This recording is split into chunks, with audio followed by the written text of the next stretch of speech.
कैसे आप सब? प्रीवियस लेक्चर में हमने क्या बात की थी? हमने किसी भी केमिकल रिएक्शन, जो हमारी केमिकल इक्वेशन थी, उसको बैलेंसिंग करना सीखा था, उसे बैलेंस करना सीखा था। बैलेंस क्यों करते थे भाई साहब? हम बैलेंस इसलिए करते थे क्योंकि जब भी कोई केमिकल रिएक्शन होती है तो उसमें जो रिएक्टेंट होता है और जो प्रोडक्ट बनता है, उन दोनों का मास क्या रहना चाहिए? सेम। यानी यहाँ पर एक रूल फॉलो होता है, लॉ ऑफ मास कंजर्वेशन। ये बात हमने की थी प्रीवियस लेक्चर में। आज हम बात करेंगे कोई भी केमिकल रिएक्शन है, कोई भी रिएक्शन है, उसे मोर इंफॉर्मेटिव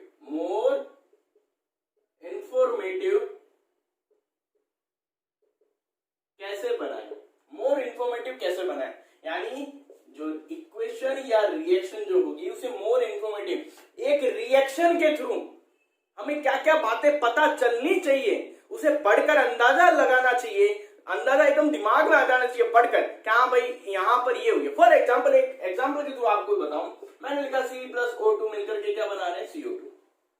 क्या इस रिएक्शन को पढ़ करके आप ये रिएक्शन कहाँ हुई है, कैसे हुई है, यहाँ पर क्या क्या सब्सटेंस लिए गए, उसका अंदाजा लगा सकते हैं? यहाँ पर सिर्फ मैंने ये लिखा है, कार्बन है, O2 है, मिलकर के क्या बना रहे हैं? CO2। इतना बता सकते हैं, सिर्फ इतना बता सकते हैं। अगर मैं इसको यहाँ ऐसे लिख दूं, कार्बन जो था वो सॉलिड स्टेट में लिया, ऑक्सीजन जो थी वो गैसियस स्टेट में, और जो CO2 रिलीज हुई वो भी गैसियस स्टेट में। ये जो कार्बन था ये किस में था? कोल लिया था मैंने, और ये ऑक्सीजन थी जो कहां से ली थी? मैं एयर से ली थी। और यहाँ पर क्या रिलीज हुई है? CO2 रिलीज हुई है। तो ये रिलीज हुई है, बाहर निकली है, यहाँ अपवर्ड एरो लगा दिया मैंने।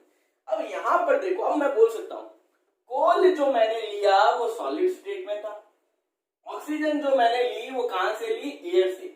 यानी फ्रॉम एयर लिख दूं, बात एक ही है। फ्रॉम एयर से मैंने क्या ली? ऑक्सीजन ली, और इसको यहां पर क्या किया मैंने? कंबशन किया। क्या किया? कंबशन का मतलब क्या होता है? किसी भी सब्सटेंस को बर्न करना in the presence of oxygen. ठीक है, यानी क्या कर रहे हैं हम? कोल का क्या कर रहे हैं? डायरेक्टली कंबशन कर रहे हैं in the presence of oxygen. तो क्या मिलेगी मेरे को? कार्बन डाइऑक्साइड मिलेगी। ये इंफॉर्मेशन मुझे कहां से मिली है? ये सब इतना मैंने लिखा तब मैं इतना कुछ बता पा रहा हूं। अगर ये कुछ नहीं लिखा होता तो मैं क्या बता रहा था? कार्बन था, O2 से रिएक्ट किया और क्या बनाया? CO2। लेकिन यहां से मुझे बहुत कुछ इंफॉर्मेशन पता लग रही है। तो किसी भी इक्वेशन को मोर इंफॉर्मेशन वाली इक्वेशन बनाना क्या होता है? बिल्कुल करेक्ट होता है।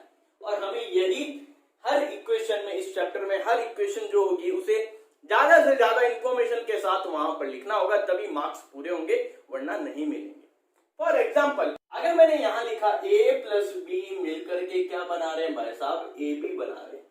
ये बस एक सिंपल एग्जांपल के थ्रू आपको समझाना चाहता हूं। मोर इंफॉर्मेटिव कैसे बनाया जाता है? पहली चीज, जो भी रिएक्टेंट है या जो भी प्रोडक्ट है उसे उसकी स्टेट के साथ लिखो। स्टेट क्या क्या होती है?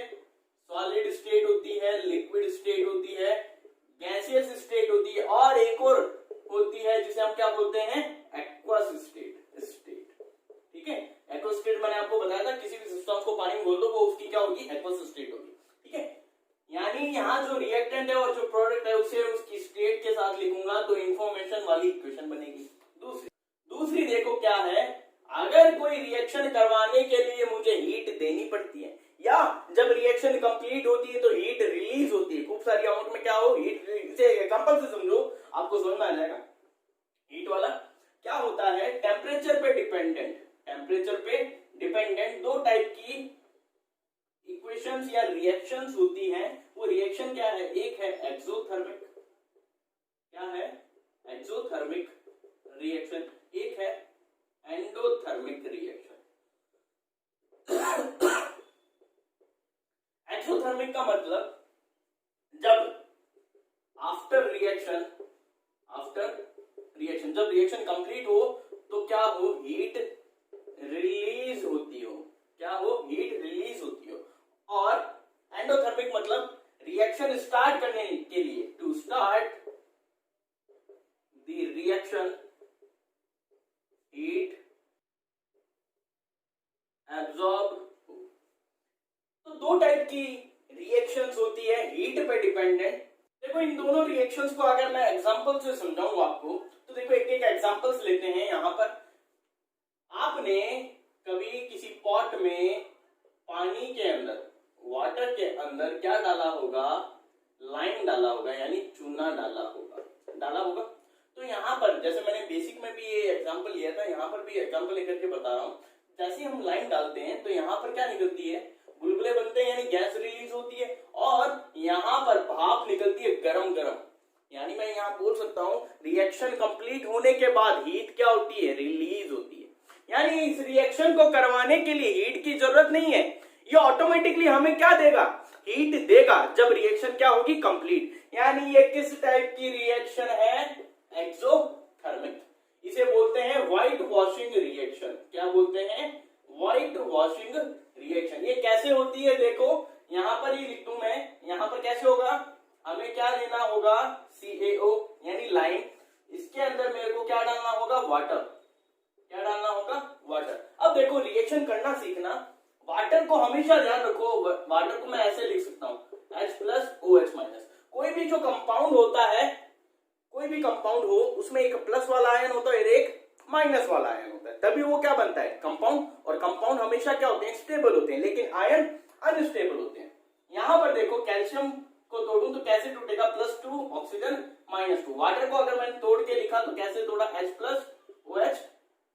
अब ध्यान रखना जो कंपाउंड आपने लिए हैं उसका जो प्लस वाला भाग है एक कंपाउंड का, वो दूसरे कंपाउंड के माइनस वाले पार्ट से जुड़ेगा।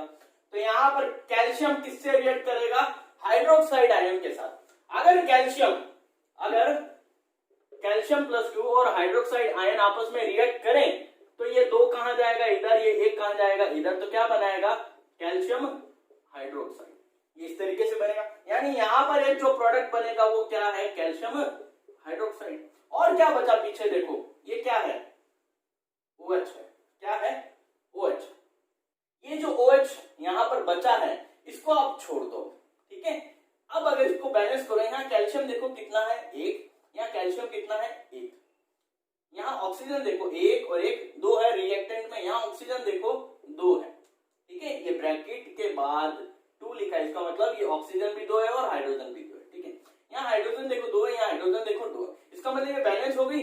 अब कोई सोचे सर ये OH कहाँ गया, तो देखो बेटा इसको भी समझ लो, ये कैल्शियम ऑक्साइड था, ये किससे रिएक्ट कर रहा था भाई साहब, ये वाटर से कर रहा था, इसको मैंने ऐसे लिख दिया, ठीक है। अब देखो ये OH एक बना, एक OH ये बना, तो कैल्शियम क्या करेगा इन दोनों को आपस में, ऐसे ही तो लिखूंगा, कैल्शियम हाइड्रोक्साइड। तो बात एक ही है, आप इसको बैलेंस करोगे तो आपको ऑटोमेटिकली पता चल जाएगा ये क्या है, यही कंपाउंड बनेगा एक सिंपल। इसे बोलते हैं लाइम वाटर। क्या बोलते हैं, लाइम वाटर। और जब ये रिएक्शन कंप्लीट होगी तो यहां पर खूब सारे अमाउंट में क्या निकलेगी, हीट निकलेगी। जब हीट रिलीज होती है, वो रिलीज होने वाली हीट को हम प्लस के साथ यहां डिनोट करेंगे, प्लस हीट। और अगर एक ऐसी रिएक्शन हो जिसमें रिएक्शन करवाने के लिए हमें हीट की जरूरत होती है, उसको कैसे लिखोगे, तो देखो एक रिएक्शन होती है जिसको हम बोलते हैं फोटोसिंथेसिस रिएक्शन। क्या होती है, फोटोसिंथेसिस रिएक्शन। अब देखो फोटोसिंथेसिस रिएक्शन क्या है, आपको पता है पौधे होते हैं, पौधा यानी जितने भी प्लांट्स होते हैं हमारे पास, मान लो एग्जांपल के थ्रू, आप घरों में क्या करते हो, आपके घर में क्या होगा, कोई ना कोई पौधा होगा, प्लांट होगा, आप उसे रोज क्या देते हो, पानी देते हो। क्या देते हो, पानी। पौधा एक तरीके मैं बोल सकता हूँ उसे भी तो खाना चाहिए जीने के लिए, वो क्या करता है, अपना खाना बनाता होगा। वो अपना खाना क्या बनाता है, हम भी अपना खाना किस रूप में लेते हैं, ग्लूकोज के रूप में लेते हैं। पौधे भी अपना खाना क्या करते हैं, ग्लूकोज के रूप में लेते हैं। तो अब होता क्या है, सुनना, हम पौधों को क्या देते हैं, पानी देते हैं, पहली बात। और हम जो कार्बन डाइऑक्साइड रिलीज करते हैं वो किसके पास जाती है, एब्जॉर्ब कौन करता है उसको, पौधे ही एब्जॉर्ब करते हैं। यानी पौधे को 2 चीज चाहिए खाना बनाने के लिए, एक तो वाटर, दूसरा कार्बन डाइऑक्साइड। तो यहाँ पर जितने भी प्लांट होते हैं वो कार्बन डाइऑक्साइड लेते हैं एनवायरमेंट से, और क्या लेते हैं, वाटर, हम उन्हें देते हैं। अब होगा क्या, यहाँ पर हीट की रिक्वायरमेंट होती है, इसको एनर्जी चाहिए भाई साहब, इसको क्या चाहिए, एनर्जी। खाना बनाना है तो एनर्जी तो चाहिए, हम भी तो एनर्जी देते हैं, यहाँ पर भी हमें क्या देनी पड़ेगी, एनर्जी देनी। अब वो एनर्जी कहां से मिलेगी, इसको मिलेगी सन से। ये सन का साइन बनाए, यानी सन से क्या ले रहा है, ये एनर्जी ले रहा है। ये जो एनर्जी ले रहा है इसको मैं अगर यहाँ लिख दूं, यानी इस रिएक्शन को कंप्लीट करवाने के लिए मेरे को यहाँ क्या देनी पड़ेगी, हीट।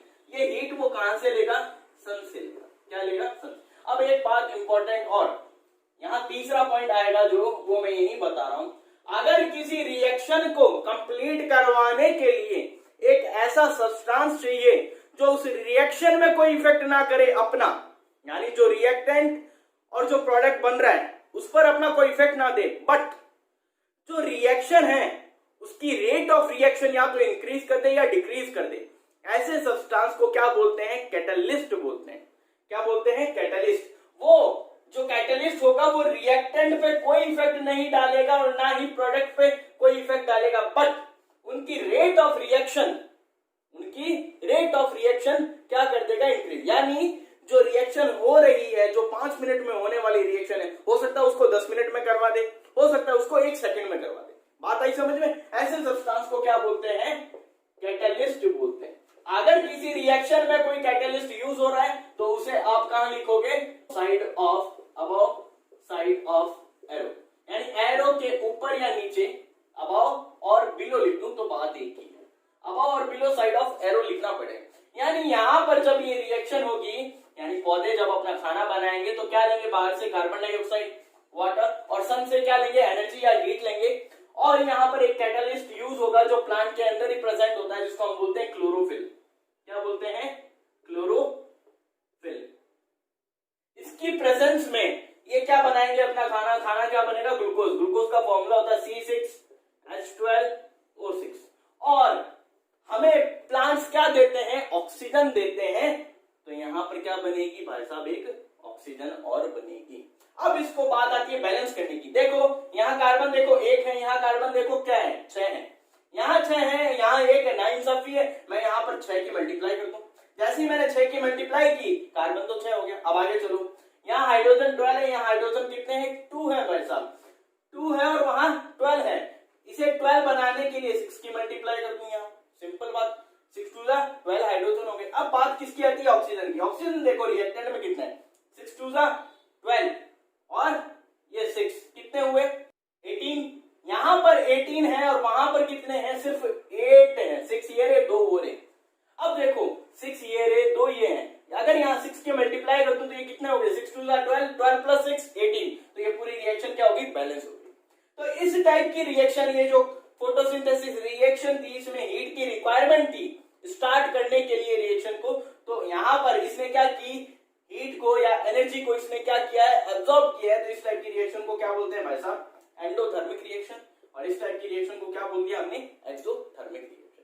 बात आई समझ में? आ जानी चाहिए बात। एक्सोथर्मिक और एंडोथर्मिक, यानी हीट या टेम्परेचर पर डिपेंडेंट 2 टाइप की रिएक्शंस होती है, एक एक्सोथर्मिक, एक एंडोथर्मिक। एक्सोथर्मिक वो रिएक्शन जिसमें हीट रिलीज होती हो आफ्टर द रिएक्शन, और एंडोथर्मिक का मतलब वो रिएक्शन जिसमें हीट एब्जॉर्ब होती हो ताकि रिएक्शन स्टार्ट हो सके। आई बात समझ में? अब देखो चौथा पॉइंट जो मैं आपको बताना चाहता हूं, पहला आपको बता दिया स्टेट लिखनी पड़ेगी यहां पर, चाहे सॉलिड हो, चाहे लिक्विड हो, चाहे गैस, चाहे एक्वस। हीट की बता दी मैंने, या तो एक्सोथर्मिक होती है या एंडोथर्मिक होती है, यानी या तो हीट एब्जॉर्ब होगी या हीट रिलीज होगी।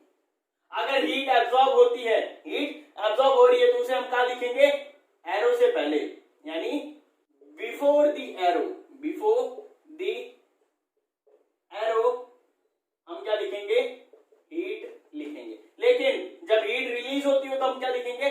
After the arrow. After the arrow हम क्या लिखेंगे? हीट लिखेंगे। ये बात समझ में?